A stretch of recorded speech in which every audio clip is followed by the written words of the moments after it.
Ayan, magandang hapon ulit mga kasipag.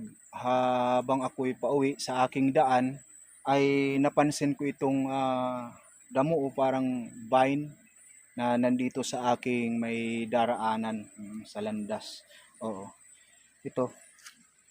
ah, ang aking tsuhin ang nakakakilala nito kasi mga mahigit 1 buwan pa lang ang nakalipas, ang aking anak ay masama na ang pakiramdam sa kanyang mga sa kanyang kaloob-looban sa may stomach. Oo. Yun pala, sabi ng aking tsuhin ay maaring nalason o nakakain ng pagkain may nilagyan ng lason o masama na ang kanyang pakiramdam. Mabuti na lang naalala ng aking tsuhin o itong uri ng halaman. Oo, uri ng halaman, paki-ID na lang. Talagang mabisa kasi kumuha kami na aking tsuhin at saka pagkakuha ay yung kanyang mga ugat. Yung kanyang mga ugat nilinis ko ng mabuti at pinakuluan ng mga mahigit kalahating oras. Oo. At pagkatapos hinango, pinalamig, nung lumamig ay pinainom ko na sa aking anak na binata.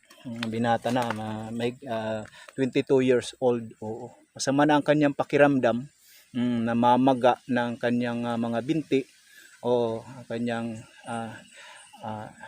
tiyan ay nahirapan siyang huminga. Nahirapan siyang huminga.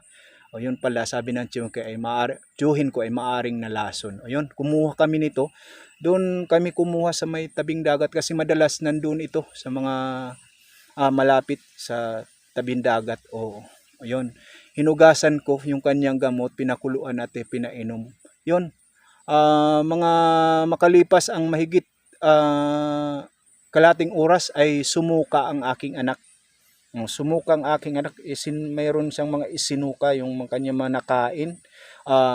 Maaring nandoon yung mga masamang elemento na inilagay o panglason, isinuka niya. At ngayon, maganda na ang pakiramdam ng aking anak. Okay na siya. Ayun. Itong halaman na ito, hindi ko alam ang pangalan nito. Pero ang aking tsuhin ay ito siya may alam. Paki-ID na lang kung kilala nyo. Mabisa talaga ito. Marami ito doon malapit sa mga tabing dagat. Ang halaman na ito. Ayan. So mabisa.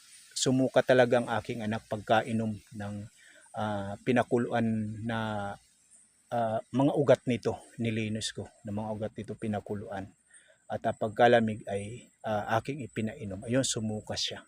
Maring nandoon na, kasama na doon ang mga masamang elemento na inilagay sa maring kanyang nakain. Ayan, maraming salamat po mga kasipag na makapaglingkod sa inyo. Oo.